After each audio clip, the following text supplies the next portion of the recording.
Well, the 10-year anniversary of Superstorm Sandy is a little more than a week away, and we are remembering how we were all impacted here in New Jersey and the road that we took to rebuild. And some are still recovering 10 years later. News 12 New Jersey's Brian Donahue takes a look back at the recovery and what more needs to be done.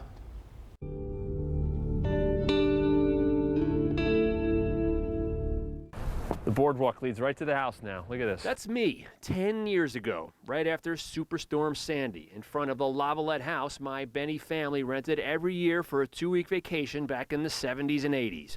Go back now and things look very, very different.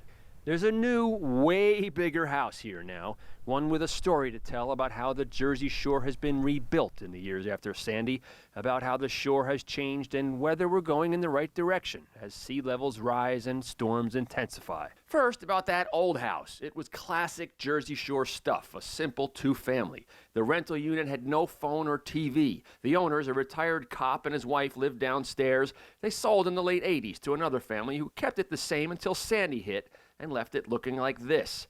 A year later, a developer bought it for $1.1 million, sold it again in 2014 for $2.5 million, with this realtor sales flyer telling buyers to knock the old place down and build big. And as was done up and down the Jersey Shore amid the post-Sandy gold rush, build big they did. Here's the kicker. The old house had this giant front yard we used to play paddleball and volleyball in. It was pretty well set back from the ocean. Probably what you'd want for a house on the ocean, right? To be set back pretty far. The new house has actually been built closer to the ocean. Bigger and closer to the ocean. Quintessential New Jersey. In North Carolina, for example, the state requires any waterfront home being rebuilt after a storm to be built farther away from the water. If there's not enough room on the lot, the property owner is out of luck. Managed retreat, experts call it. Also a dirty word in New Jersey real estate. It doesn't seem like New Jersey really chose an approach. The approach was to, in general, to elevate.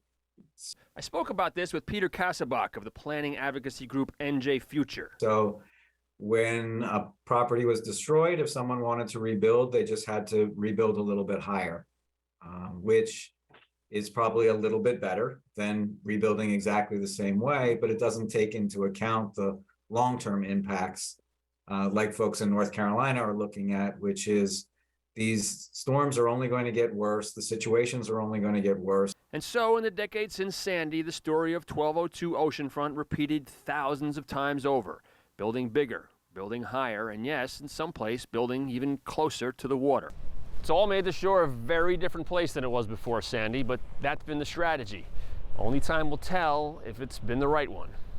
Brian Donahue, News 12, New Jersey. To see more stories like this, we invite you to watch our half-hour special, Sandy, 10 years later, and that's coming up next Wednesday, October 26th at 7 p.m.